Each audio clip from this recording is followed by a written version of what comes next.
using therapy and technology to change the lives of local young people. Hi, I'm Tonia Caruso. Welcome to Comcast Newsmakers, and with us right now is Michelle Parfitt. She is from the DePaul School for Hearing and Speech. Thank you for joining us.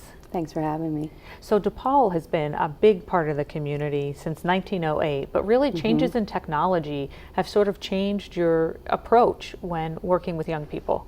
Absolutely. We have a school that provides a listening and spoken language approach for children who are deaf of hard of hearing.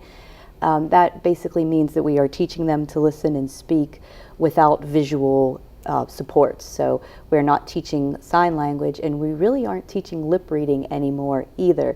Many years ago, children who were learning to listen and speak needed lip reading because they needed some extra visual, but now with the digital hearing aids and the cochlear implants that are available, combined with the therapy techniques and the approach, they are achieving really great speaking and listening skills. When it comes to children in particular, is everyone a good candidate for a cochlear implant, or does it depend upon the case of each individual? It does depend on some things. There are many more children who are good candidates than who are not.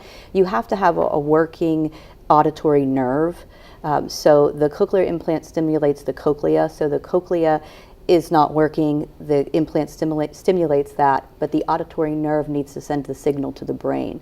So there are some children who may not have that auditory nerve, and they would not be candidates. And so then how young of an age can you begin to work with a child? We actually begin with children as soon as they are identified, sometimes in early infancy, 3 months, 4 months. That's mostly working with the family, teaching them strategies and techniques, and as that child gets a little older, some more direct work with the child. But we start as early as possible. Really, part of the listening and spoken language approach is to give them as much input early on so that later on they'll be ready to join their peers in a regular school. And so let's talk about until what age they stay with you, and then the transition to mainstream students. So transitioning really depends a lot upon that child, when they were identified, how early they got their implant or their hearing aids. In the best cases, we have children who are only with us for a few years and maybe transition on to kindergarten or first grade.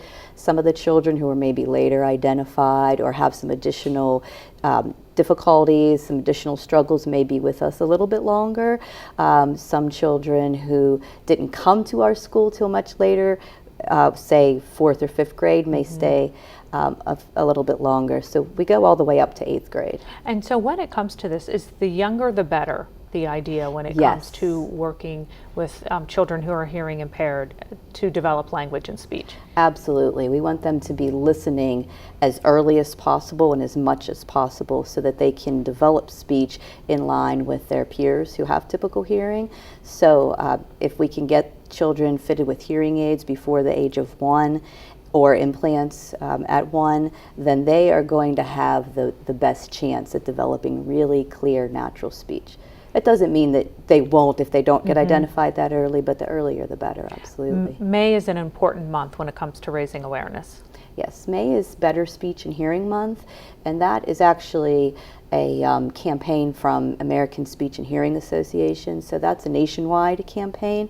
But at DePaul, the nationwide campaign is really to raise awareness of communication disorders in general, just to raise public awareness of treating those. So for DePaul, we want to raise awareness of speaking and listening. Right. Well, so many wonderful things. We thank you so much for your time today. I'm Tonia Caruso. Thanks for watching Comcast Newsmakers. We'll see you next time.